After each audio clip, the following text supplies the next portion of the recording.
यहाँ उपस्थित सभी मेहमानों को मेरा सादर प्रणाम।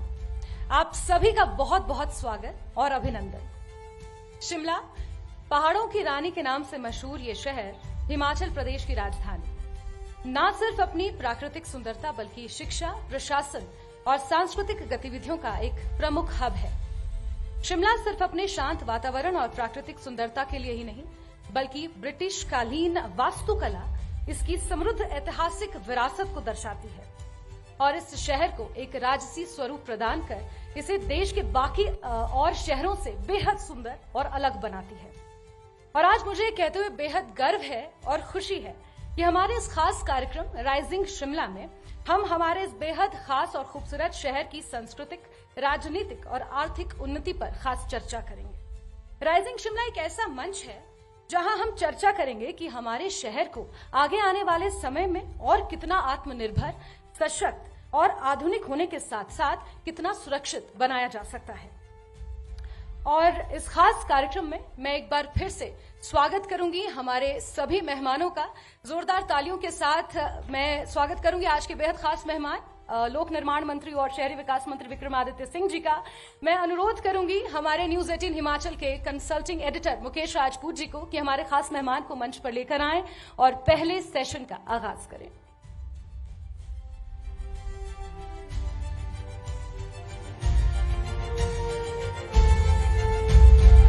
आपका बहुत स्वागत सर।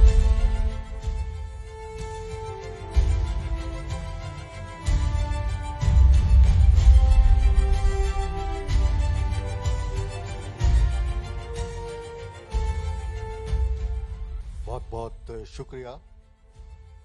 यह है न्यूज 18 नेटवर्क का मंच और आज का मंच सजा है राइजिंग शिमला से। और राइजिंग शिमला में आज हमारे पहले और खास मेहमान हैं विक्रमादित्य सिंह, जो किसी तारुफ के मोहताज नहीं हैं, कैबिनेट मंत्री हैं।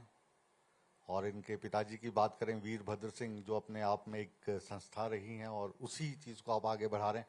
बहुत बहुत स्वागत है न्यूज 18 में आपका। बहुत बहुत धन्यवाद आपका, थैंक यू वेरी मच। जो सवालों की फेहरिस्त है और जो डिपार्टमेंट्स आपको दिए गए हैं, पीडब्ल्यूडी हो या अर्बन डेवलपमेंट हो, इसी से जुड़ा आज का हमारा टॉपिक है। रोड सेफ्टी हमारा आज का विषय है। तो आपका जो विभाग है, अभी आपकी सरकार यहाँ पे चल रही है, शिमला की आज हम पर्टिकुलर बात करेंगे। ये दुनिया के सबसे खूबसूरत शहरों में से एक है, जिसको हम हिंदुस्तानी नहीं बल्कि अंग्रेजों ने सालों साल तक पूरे देश की राजधानी बनाकर शिमला से काम किया है। लगभग 9 वॉइसरॉयज ने यहाँ से अपनी सत्ता चलाई है पूरे हिंदुस्तान पर। अब आप उस राजधानी की सत्ता पर बैठे हैं, बड़े पद पर बैठे हैं, क्या प्लान है आने वाले समय में? देखिए, शिमला एक बहुत ही महत्वपूर्ण शहर है क्योंकि ये एक एडमिनिस्ट्रेटिव कैपिटल भी है जी। और पहाड़ों की जो है रानी भी इसे कहा जाता है, क्वीन ऑफ हिल्स। उस दृष्टि से टूरिज्म पॉइंट ऑफ व्यू से भी बहुत महत्वपूर्ण है। और बहुत से कम हिल स्टेशंस ऐसे होंगे जो एडमिनिस्ट्रेटिव कैपिटल भी है और कहीं ना कहीं टूरिज्म पॉइंट ऑफ व्यू से भी बहुत इम्पोर्टेंट है। और शिमला, आपने इतिहास की बात कही, तो शिमला जो बना, जब इसको अंग्रेज़ों ने अपनी राजधानी बनाया तो अर्ली 1800s में इसका निर्माण शुरू हुआ और उसके बाद over the period of time ये उसके बाद पंजाब का राजधानी भी शिमला से रही है। जब बना था शिमला तो मात्र 2000 से लेकर 5000 लोगों के लिए था। आज शिमला की जो पॉपुलेशन है वो 2 लाख से लेकर 2.5 लाख है और फ्लोटिंग पॉपुलेशन को अगर हम देखें तो 5 लाख तक पहुंच जाती है। तो उस दृष्टि से शिमला को खूबसूरत बना के रखना और सारी फैसिलिटीज़ यहाँ के लोगों को देना, ये बहुत चैलेंजिंग हो जाता है क्योंकि हमारे पास एक्सपेंशन के लिए एरिया लिमिटेड है। चाहे वो सड़कों का एक्सपेंशन है, चाहे वो पार्किंग का निर्माण है, चाहे वो और सुविधाएं। अब क्योंकि शहर को की दृष्टि से हम इसको देखना चाहते हैं तो हर सुविधा यहाँ के लोग चाहेंगे, टूरिस्ट चाहेंगे, जो प्रशासनिक लोग हैं वो चाहेंगे। चाहे वो सिवरेज की बात है, चाहे वो सैनिटेशन की बात है, चाहे वो ड्रिंकिंग वाटर सप्लाई स्कीम्स की बात है, चाहे वो इंफ्रास्ट्रक्चर बिल्डिंग की बात है। तो उसको लिमिटेड स्पेस में करना एक चैलेंज हो जाता है, मगर फिर भी मैं समझता हूं कि over the period of time we have done quite well in terms of maintaining the charm of Shimla. यहाँ की खूबसूरती को भी मेंटेन करना है, उसके साथ साथ इन चीज़ों को भी देखना है। तो इसके लिए अलग अलग मास्टर प्लान्स समय समय के ऊपर बने हैं, जिसमें ये सब चीज़ें हो रही हैं। शिमला का, चाहे हमारा शिमला का कोर एरिया है, चाहे शिमला का हमारा ग्रीन एरिया है, चाहे शिमला का जो अब ग्रेटर शिमला एरिया जो आइडेंटिफाई किया गया है, जिसमें हमारे जो साथ लगते हुए इलाके हैं, चाहे वो शोगी का इलाका है, चाहे वो जाठिया देवी का इलाका है, चाहे वो आपके मशोबरा का इलाका है, उनको भी ग्रेटर शिमला एरिया के अंडर इसीलिए डाला गया है कि in the times to come इसको, जैसे आपकी और राजधानियां हैं, दिल्ली का नेशनल कैपिटल रीजन है, इसमें केवल दिल्ली नहीं है मगर उसके बाद नोएडा भी है, गाजियाबाद भी है, आपका गुड़गांव भी है। उसी तर्ज पे हमें आने वाले समय में शिमला को डेवलप करने की आवश्यकता है। तो 4 लेन का काम बहुत मजबूती से चला हुआ है, उससे ईज ऑफ ट्रैफिक शिमला के अंदर आएगी, वो भी बहुत महत्वपूर्ण है। और भी ऐसे कार्य अभी आप जब हम डिस्कस करेंगे तो मैं उसके बारे में आपको बताऊंगा कि चाहे वो आपके वाटर सप्लाई स्कीम से संबंधित है, चाहे पार्किंग से संबंधित है, चाहे हमारा एक बहुत बड़ा प्रोजेक्ट जो है वो रोपवे का शिमला के लिए आ रहा है, उसका भी ऑलमोस्ट सारी all the decks have been cleared which is around 16 to 1700 crores. इससे शिमला शहर का ट्रांसपोर्टेशन स्मार्ट तरीके से आने वाले समय में किया जाएगा। तो we have a lot of plans, मगर उनको धरातल पे उतारना वो चैलेंज है, क्योंकि उसमें बहुत सी प्रॉब्लम्स रहती है, एनजीटी की समस्याएं रहती है, एफआरए की समस्याएं रहती है।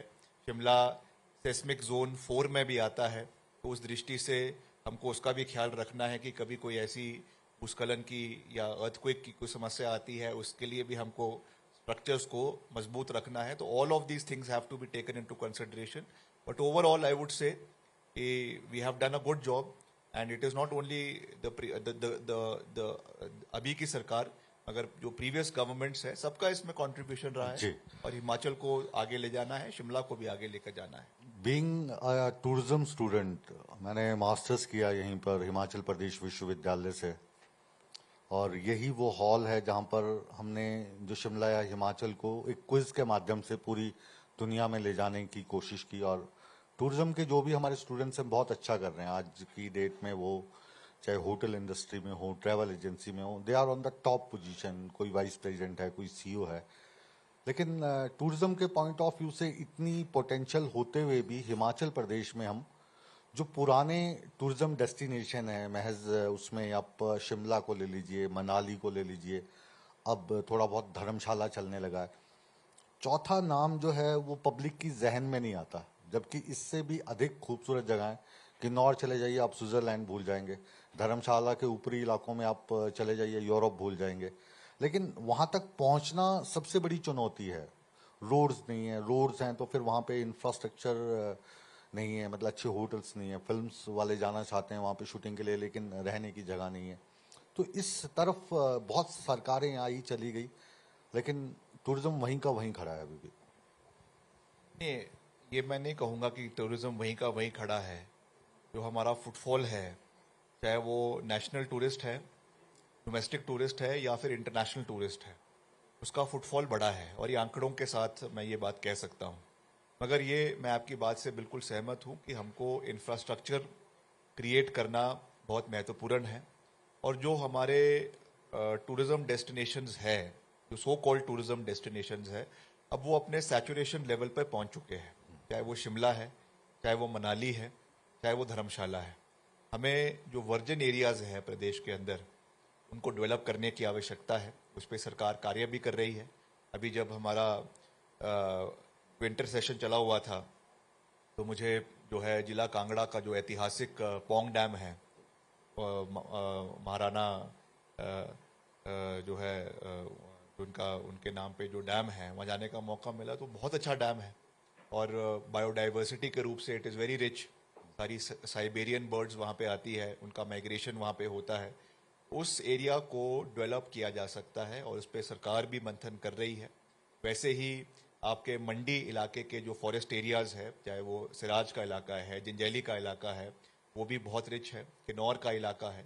तो इसको निश्चित तौर से इस पर एक सस्टेन तरीके से कार्य करने की आवश्यकता है, और बड़े इंफ्रास्ट्रक्चर प्रोजेक्ट्स आए, अभी एडीबी के साथ सरकार ने एक बहुत बड़ा एमओयू करीबन if I am not mistaken 2300 crore का जो है वो किया है इन द टाइम्स टू कम।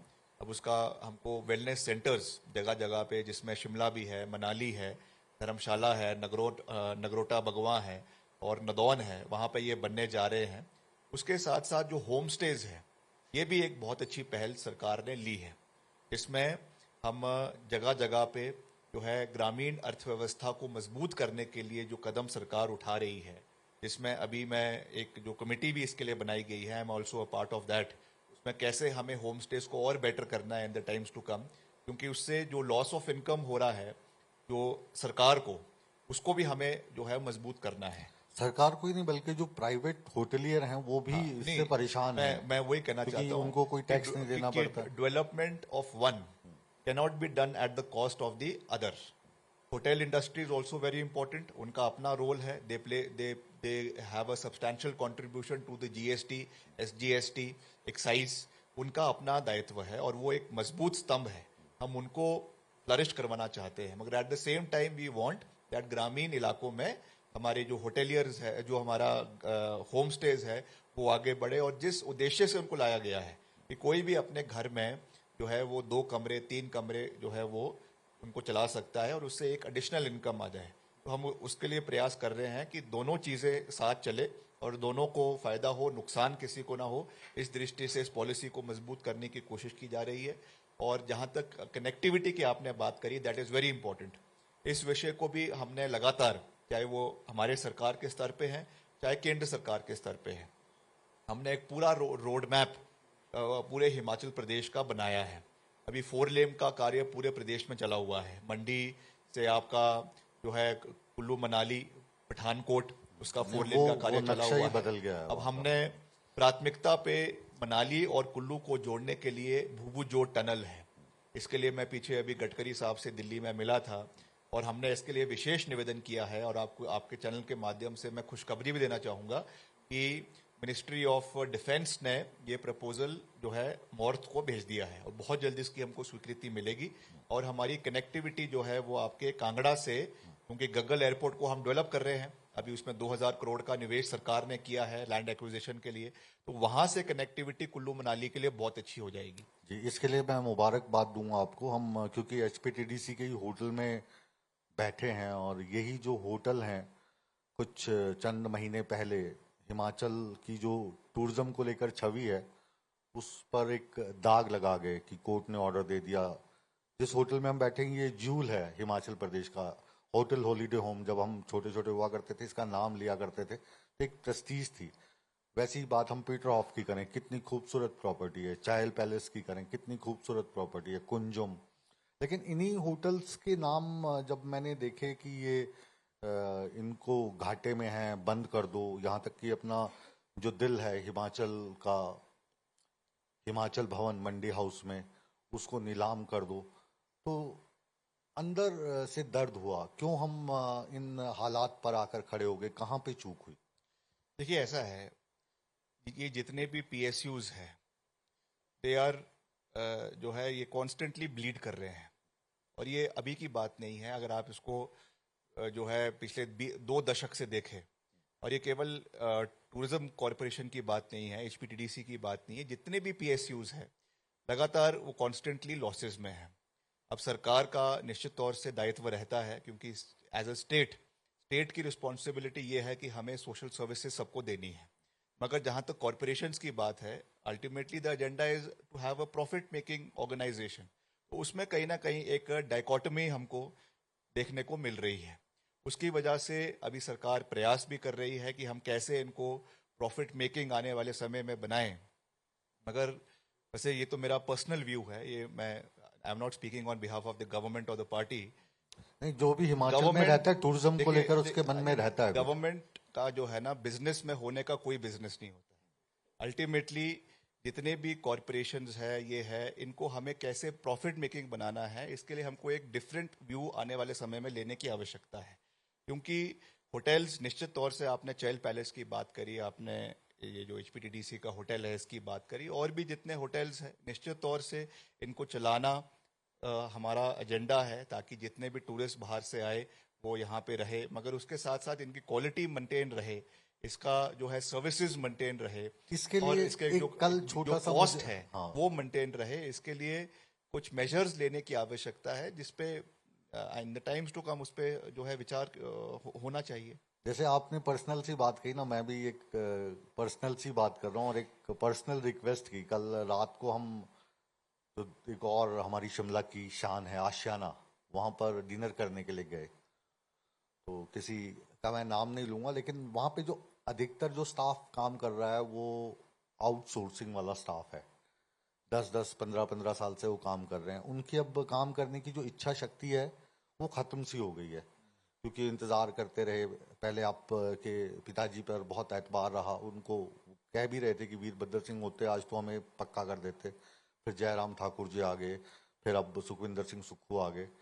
तो टूरिज्म तो हम करते रहते हैं, लेकिन जो हमारे कार्यकर्ता हैं जिनकी वजह से टूरिस्ट यहाँ पे आएगा, अगर मुझे इस होटल में अच्छी सर्विस मिली तो हम दोबारा से आएंगे। अदरवाइज प्राइवेट प्लेयर्स बहुत आ गए हैं और अच्छी ब्रांड वाले आ गए हैं, तो वो शिफ्ट हो रहा है अपना। तो जो एम्प्लॉयज के लिए भी कुछ सोचा है? आउटसोर्सिंग वाले जो एम्प्लॉयज हैं खासतौर से उनकी मैं बात कर रहा हूँ। नहीं करेंगे, उस पर भी आई एम श्योर गवर्नमेंट सोच रही है कि कैसे उनके भविष्य को सेफगार्ड करना है, क्योंकि ये जो आउटसोर्स के कर्मचारी है ये केवल टूरिज्म से रिलेटेड नहीं है, सभी हर डिपार्टमेंट्स में है।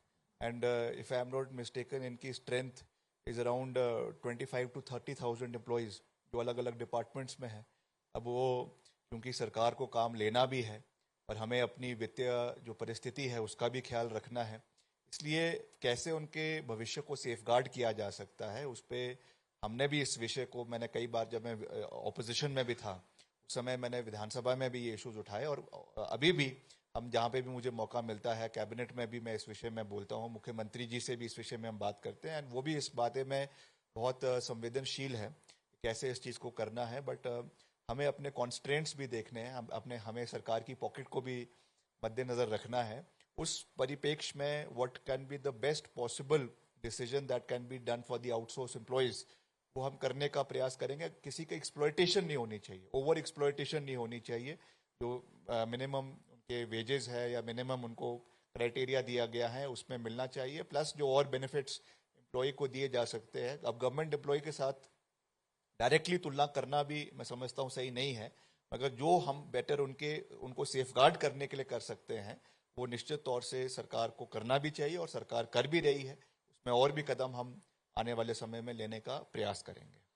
आपने गवर्नमेंट की पॉकेट की बात की, यानी हमारे पास पैसा कितना है, तो पैसे को लेकर चाहे आप हों, चाहे सुखविंदर सिंह सुक्खू जी हों मुख्यमंत्री जी, चाहे मुकेश अग्निहोत्री जी हों, या आपका जो दूसरा मंत्रिमंडल में या सरकार में जो लोग काम कर रहे हैं, अब बहुत ज्यादा प्रेशर में आ गए हैं क्या? क्योंकि 2-3 फैसले ऐसे आए हैं वो फिर से हिमाचल को सुर्खियों में ले आए जो आने नहीं चाहिए थे। जैसे एक टॉयलेट टैक्स वाला मुद्दा आया, उसके बाद एक टिकट वायरल होगी जिसमें आप हीटर एक HRTC की बस में कोई लेके जा रहा है उसका टिकट काट दिया।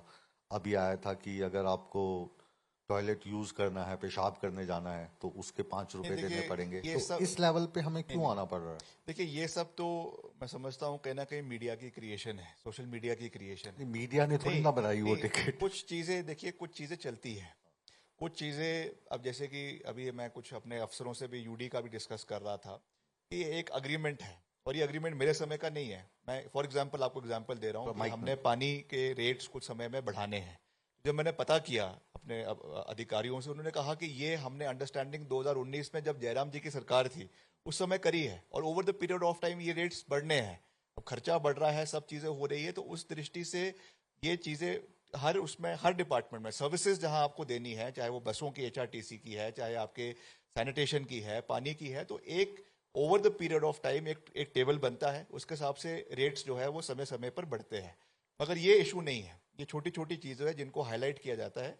मगर जो क्रोनिक प्रॉब्लम है, जो हम सब जिससे ग्रस्त है, मैं भी हूं, दूसरा व्यक्ति भी है, दूसरी विचारधारा का भी है, या कोई भी पार्टी है, it is above party lines. Government सरकारें है वो कंटिन्यूटी में चलती है, चेहरे बदल जाते हैं, मुख्यमंत्री बदल जाते हैं, मंत्री बदल जाते हैं, बट द स्टेट कंटिन्यूज। तो हमको राइजिंग अबव पार्टी लाइंस ये मंथन करने की आवश्यकता है कि आज जहां हिमाचल खड़ा है, जिस कगार पे खड़ा है, जिस वित्तीय परिस्थिति के साथ खड़ा है, we all are to be blamed for it. वेराज इसमें कोई राजनीति की बात नहीं है।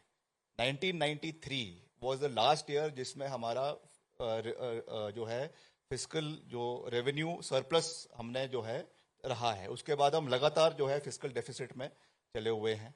तो हम कैसे सरकार को अपनी अर्थव्यवस्था को मजबूत करें, रेवेन्यूज को मजबूत करें, इसके ऊपर मंथन होना भी चाहिए। And I would like to give all credit to the incumbent chief minister आदरणीय सुखू जी, जिन्होंने इसमें कई महत्वपूर्ण कदम लिए भी हैं। देखिए, कुछ कदम ऐसे होते हैं जो पॉपुलिस्ट नहीं होते हैं, जो मैं कहूँगा कि लोग उसमें उसकी बेशक शॉर्ट टर्म में उसकी सराहना ना करें, but in the longer run उसका फायदा हिमाचल के लोगों को मिलेगा। जैसे वाटर सेस की बात है, हालांकि उसको अभी कोर्ट ने उसमें उसको रोका है, मगर it was a right step in the right direction. आने वाले समय में कैसे हमें अपनी आमदनी को बढ़ाना है, सोलर की ओर आगे हिमाचल को बढ़ाने का प्रयास किया जा रहा है, इलेक्ट्रिक व्हीकल्स की ओर आगे बढ़ाने का प्रयास किया जा रहा है। In a big way the state is going to invest in hydro electricity, hydrogen green electricity in the times to come. यही भविष्य है। आज हम जिस इस पे बैठे हैं और ये ministry of road surface and transport इसको कहीं ना कहीं सपोर्ट कर रहा है। तो गडकरी जी जैसे जब भी हम दिल्ली में मिलते हैं, मैं खुद उनसे समय समय पे मिलता हूँ, वो हमेशा ग्रीन हाइड्रोजन की बात करते हैं, सोलर एनर्जी की बात करते हैं। और हिमाचल के पास बहुत पोटेंशियल है। जितना हमारा ट्राइबल एरियाज है, जितना हमारा लाहौल स्पीति है, किन्नौर है, वहाँ तो जो डायरेक्ट सनलाइट आती है। In the times to come इसको जब हम एक्सप्लोर करेंगे, वहाँ पे हम सोलर को ज़्यादा बढ़ाएंगे। हाइड्रो से भी अब दिक्कत आनी शुरू हो गई है। Hydro electricity at one point in time Himachal ने उसको हार्नेस किया है। हालांकि हमारी कैपेसिटी करीबन 30,000 से 35,000 मेगावाट की है। अभी तक हम केवल 10 या 12,000 मेगावाट तक पहुंचे हैं, मगर उससे भी बहुत सी समस्याएं आ रही है। बहुत सी जगहों पे भूस्खलन हो रहा है, बहुत सी जगहों पे गांव के गांव नीचे आ रहे हैं, बहुत सी जगहों पे प्रॉब्लम्स आ रही है। तो हाइड्रो के साथ साथ इन ऑल्टरनेटिव जो सोर्सेज है एनर्जी के, उनको भी हमें टैप करने की आवश्यकता है। उस पर हम आगे बढ़ रहे हैं और निश्चित तौर से इससे हिमाचल की आमदनी आने वाले समय में बढ़ेगी। और वैसे ही भांग की खेती, ये भी एक बहुत महत्वपूर्ण कदम, और ये मैं कहूँगा, मैं इस पे विपक्ष को भी समर्थन देना चाहूँगा। It is a bipartisan initiative है। ये केवल कांग्रेस का नहीं है, ये भाजपा ने भी इसमें समर्थन दिया। जो कमेटी बनाई गई उसमें भाजपा के लोग, जो लोग इस चीज को नहीं समझ पा रहे, हालांकि इस विषय पर मुख्यमंत्री जी एक बार हमारे दफ्तर आए थे, तो हमने भी कहा था कि जो भांग की खेती है इसको आपको इजाजत देनी चाहिए। तब शुरुआती दौर था आपकी सरकार का, अब हो गया है।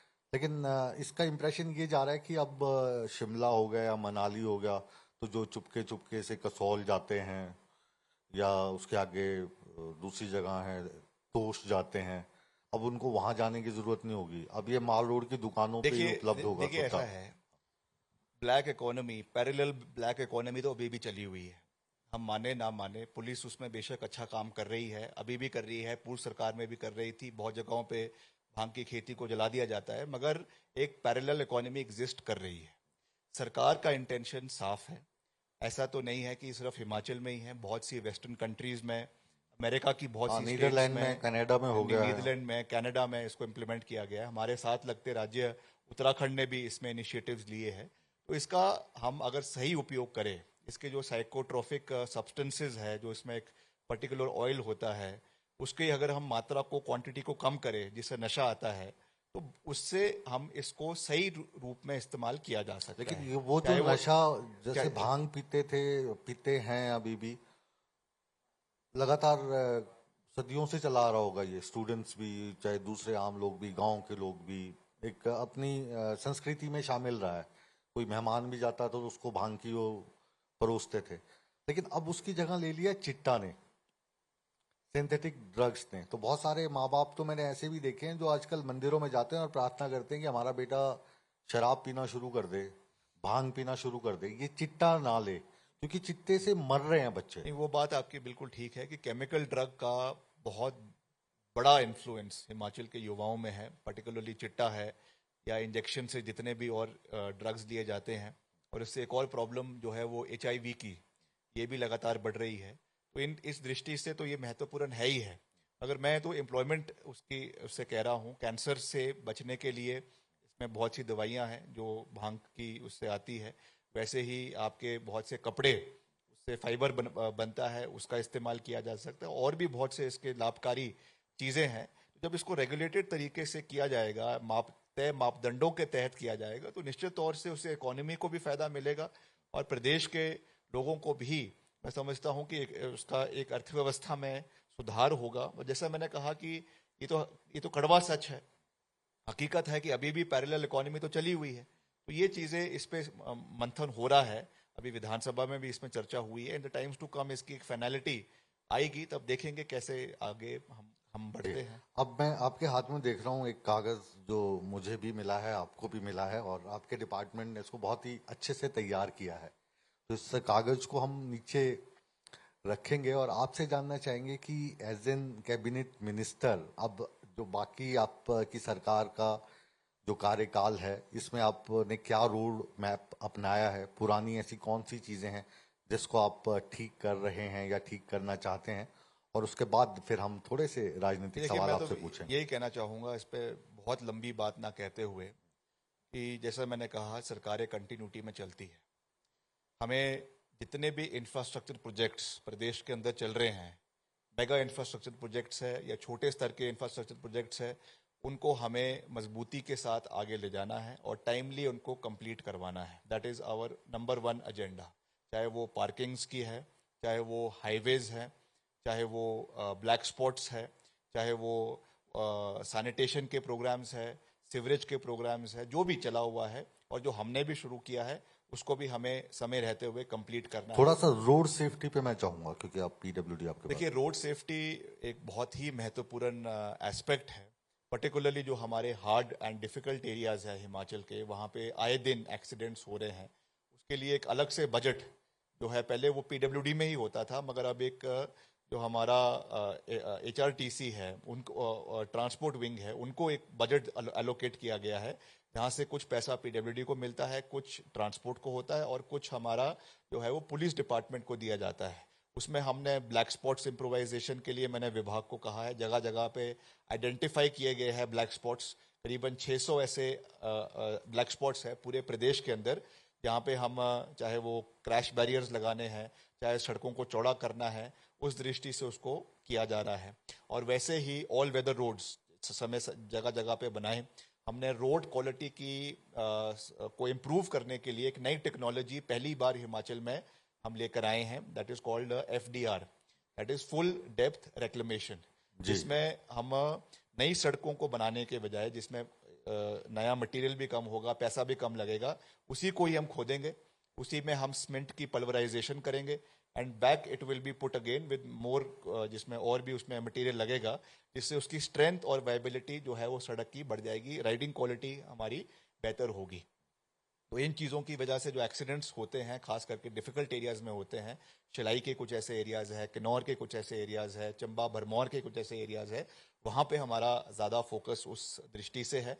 बाकी जो 4 लेन्स है, वहाँ पे तो निश्चित तौर से NHAI की रेगुलेशंस रहती है, उसको भी हम तय मापदंड के अंदर उसको भी इम्प्लीमेंट करने का प्रयास कर रहे हैं। मगर जैसा मैंने कहा, जो हमारा विजन है, हमारा यही है कि हम हिमाचल को डेवलप करना चाहते हैं, इंफ्रास्ट्रक्चर मजबूत करना चाहते हैं, बट सस्टेनेबल तरीके से। हिमाचल का डेवलपमेंट होना चाहिए, निर्माण होना चाहिए, but not at the cost of environment. ये हमको एक बहुत बड़ा सबक सरकार को भी मिला है और मुझे भी पर्सनली एज PWD मिनिस्टर मिला है। Because just after being sworn in and taking over the department, पहले ही साल में हमने देखा कितनी तबाही प्रदेश के अंदर हुई। पूरा कुल्लू मनाली में हुआ, आपके रामपुर में हुआ और जगहों में हुआ, कितना बरसात की वजह से प्रॉब्लम्स आई। तो ये सिस्टमैटिक प्रॉब्लम है। जिस तरीके से पहाड़ों का कटान हुआ, तो हमको डेवलपमेंट करना है, but not at the cost of all this. तो इसके ऊपर मैं जहां पर भी मैं बोल सकता हूं या जो भी एक्शन हमने लेना है हम लेते हैं।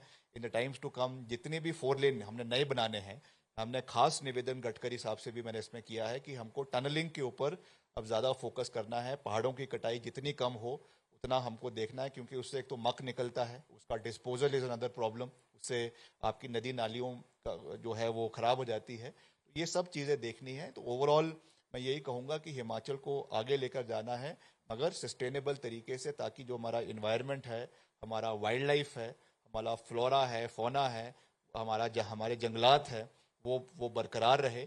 और हिमाचल को जो कार्बन क्रेडिट मिलने चाहिए, मुख्यमंत्री जी उसके लिए भी पूरा प्रयास कर रहे हैं। हिमाचल का बहुत बड़ा फॉरेस्ट का रिजर्व है, उससे कितना हम हिमाचल को कार्बन क्रेडिट्स ला सकते हैं, इस दृष्टि से भी गवर्नमेंट ऑफ इंडिया को भी इसके ऊपर इनिशिएटिव आने वाले समय में लेने चाहिए। जी, अब ये वाला जो कागज है आप साइड पे रख सकते हैं। अब हम आपसे ये तो पढ़ा ही नहीं मैंने। हाँ, तो मैंने भी नहीं पढ़ा, क्योंकि हम दिल से बात कर रहे हैं तो इसकी जरूरत ही नहीं है। अब दिल से बात यह है कि जैसे अपनी पिछले 15-20 मिनट की बातचीत में आपने 2 बार गडकरी साहब का जिक्र किया, और मुझे गडकरी साहब पर्सनली मेरे को भी बहुत अच्छे लगते हैं, आपको भी अच्छे लगते होंगे। आप बार बार लेकिन केंद्र सरकार को बोल देते हो ये मदद नहीं करते। अब गडकरी साहब तो आपकी हर बात मान रहे हैं, मेरे को ऐसा लग रहा, फिर आप ऐसा क्यों कहते हैं? नहीं, देखिए ऐसा है कि एज अ इंडिविजुअल मैं उनका बहुत मान सम्मान करता हूं, और उन्होंने मेरे डिपार्टमेंट को पूरा सहयोग भी दिया है, इसमें कोई दो राय नहीं है।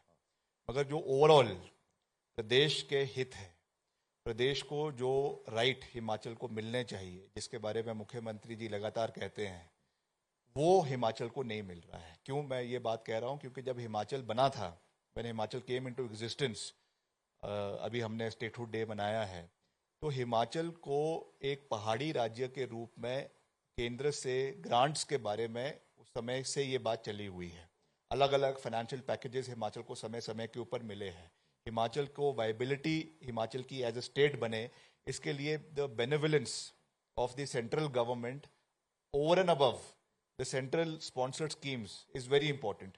जो मैं समझता हूं अब राजनीतिक चश्मे से उस चीज को देखा जा रहा है। अभी इतना नुकसान हिमाचल के अंदर हुआ, हमारा PDNA post disaster need assessment का प्रोग्राम, दिल्ली से केंद्र से टीम आई, मगर उन्होंने हिमाचल को अभी तक ₹1 का सहयोग नहीं दिया। वो कह रहे 800 करोड़ 1800 करोड़ दे दिए, करीब वो तो जो हमको SDRF और NDRF का पैसा मिला है, मगर जो ओवरऑल PDNA का जो असेसमेंट इन्होंने ही करी है, केंद्र से टीम आई थी, वो करीबन 8,000 करोड़ रुपए हिमाचल को मिलना था, वो अभी तक हिमाचल को नहीं मिला है। रेवेन्यू डेफिसिट ग्रांट हिमाचल को 13,000 करोड़ रुपए 2019 में या 2018 में मिल रही थी। अब वो घटते इस वित्तीय वर्ष जब हमारा शुरू होगा 2025-26 का, इसमें मात्र 3,000 करोड़ रुपए वो रह जाएगी। और अब जो अगला हमारा वित्तीय फाइनेंस कमीशन लागू होगा, 15वां वित्त आयोग, जिसकी रिकमेंडेशंस अभी गई है, अब उसमें क्या होता है वो तो भविष्य ही बताएगा। मगर जब इस तरीके से सौतेला व्यवहार हिमाचल प्रदेश के साथ केंद्र का रहेगा, तो ये चीजें मैं समझता हूं कि हिमाचल के हित में सही नहीं है। सेंट्रली स्पॉन्सर्ड स्कीम्स में हमको पैसा आ रहा है, चाहे वो PMJSY है, चाहे वो CRF है, चाहे वो PM आवास योजना है, चाहे वो और ऐसी जो स्कीम्स है, वो ठीक है।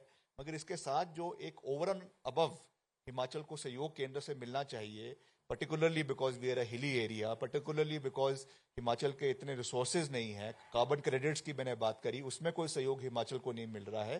तो ये दया दृष्टि प्रधानमंत्री जी की जो हिमाचल के प्रति होनी चाहिए, उसमें हमको कमी नजर आती है। अभी सत्ता यहाँ पे कांग्रेस की है, लेकिन अधिकतर जो सांसद हैं वो भारतीय जनता पार्टी के हैं, तो उनसे भी तो बातचीत होती होगी कि आप कुछ बोलो, वो बोलते नहीं है। बोलते होंगे, आई एम श्योर मुख्यमंत्री जी भी उनसे बात करते होंगे, हम भी अगर मौका मिलता है तो करते हैं, मगर कहीं ना कहीं उसमें फिर पार्टी आड़े आ जाती है। जब इतना नुकसान पीछे हुआ तो उस समय सबको एक ही भाषा बोलनी चाहिए थी, मगर मुझे दुख है इस बात का कि उस चीज में भी राजनीतिक दृष्टिकोण से उन चीजों को देखा गया जो सही नहीं है। हमको, मैं तो बार बार कहता हूं कि दलगत राजनीति से ऊपर उठकर कुछ कार्य प्रदेश के लिए करने चाहिए, मगर ये अफसोस है इस बात का। मगर आने वाले समय में भी, अभी तो बड़ा लंबा प्रदेश का भविष्य है, प्रदेश में बहुत से अच्छे लोग भी है, हर पार्टी लाइन के, cutting across party lines, they are good individuals from all parties, we should all come together. जहां तक हिमाचल के हित की बात है, जब चुनाव आएंगे तब दो हाथ सब कर सकते हैं, तो उसमें कोई वो नहीं है। चुनाव समय पे ही आएंगे। अगर पहले आप ये मेरे से सवाल आज से 5 साल पहले पूछते तो मैं कहता कि समय पे ही आएंगे।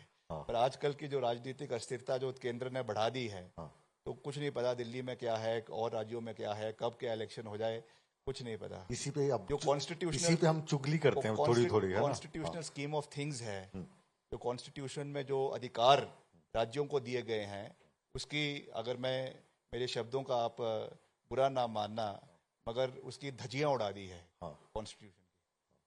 तो इसका तो आप विरोध लगातार कर रहे हैं, आप संविधान की दवाई दे रहे हैं, आप छोटी सी पुस्तिका के लेके खड़े होते हैं, वो पूरा ही नमन करते हैं उसको, आप टीका लगा के खड़े होते हैं, हिंदू बताते हैं, वो राख मल के खड़े हुए हैं। तो कंपटीशन उन्हीं के ग्राउंड पे जाके आप जब करते हैं तो थोड़ा सा उसमें फंस नहीं जाते हैं कि उन्हीं की बिसात में आप फंस गए हैं? बिसाक किसी की कोई है, कोई बिसाक लेके थोड़ी आया है। हाँ यहाँ पे सब कुछ सबका है।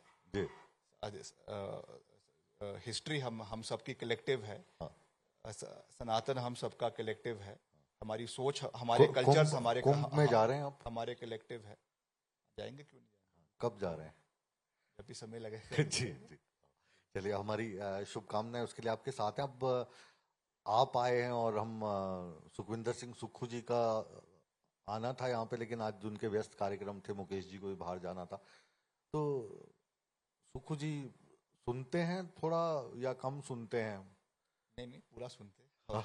बिल्कुल, जो काम है, जो करने मुझे वाले पता हैं। लगा कि जब से वो मुख्यमंत्री बने थोड़ा सा कम सुनने लगे हैं। नहीं, वो पूरा सुनते हैं। अब देखिए, जब आप एक पद के ऊपर पहुंच जाए तो कुछ प्रॉब्लम्स रहती है। तो निश्चित तौर से बाहर से तो सब कुछ हरा दिखता है, grass is always green on the other side. मगर जब आप समझे, प्रॉब्लम समझे, चीज़ों को देखे, लिमिटेशंस देखे, तो कुछ चीज़ें जो है चाहते हुए भी नहीं कर पाते हैं। तो वो अब उन हर्डल्स को हम सब मिलकर एज अ टीम हम पूरा कर रहे हैं। और हिमाचल का ऑलराउंड होलिस्टिक डेवलपमेंट हो, हर दृष्टि से डेवलपमेंट हो, उस दृष्टि से as a team we all are working under the leadership of the honourable chief minister. आप अपने जो घोषणा पत्र के वायदों को निभाने की कोशिश कर रहे हैं, जिसमें तमाम मुश्किलात आ रही हैं, पेंशन की बात चलती है, तो पता लगा कि इनकम बढ़ाने के लिए चालान करने ज़्यादा शुरू करवा दिया, और जैसे ही चालान के लिए गाड़ी रुकती थी उसका 1500 रुपये का चालान होता था, तो लोग कहने लगे थे चलो एक बहन की पेंशन तो आई। ये हालात हैं। सैलरी को लेकर लगातार हम सुर्खियों में रहे, हिमाचल की सैलरी की दिक्कत आ रही है, और हिमाचल को एक कांग्रेस के मॉडल के तौर पर भारतीय जनता पार्टी ने एनडीए में पूरे देश में पेश किया। इस पर क्या कहेंगे आप?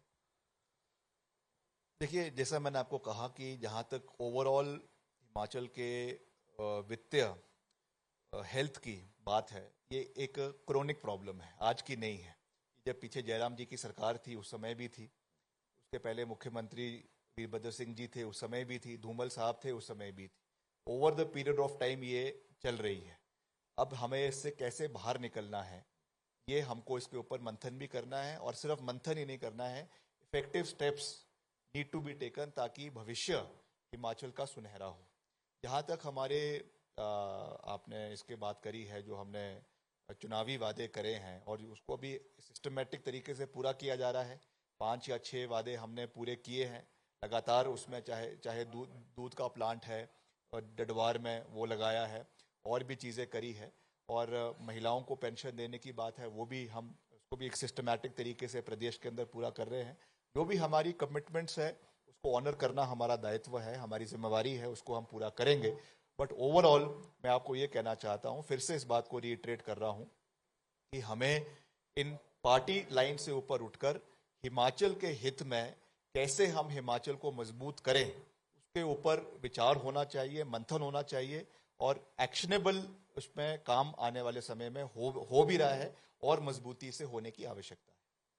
जो दर्शक इस वक्त आपको न्यूज़ 18 के माध्यम से देख रहे हैं, हमारे न्यूज़ चैनल के माध्यम से, हमारे सोशल मीडिया के प्लेटफॉर्म के माध्यम से, तो विक्रमादित्य से जो हिमाचल की जनता है, आप युवा नेता हैं, राजनीति आपको विरासत में मिली है, और जिस नाम को आप बढ़ा रहे हैं आगे, उस कद का हिमाचल प्रदेश में कोई नेता नहीं हुआ है। आदरणीय स्वर्गीय वीरभद्र सिंह की मैं बात कर रहा हूँ।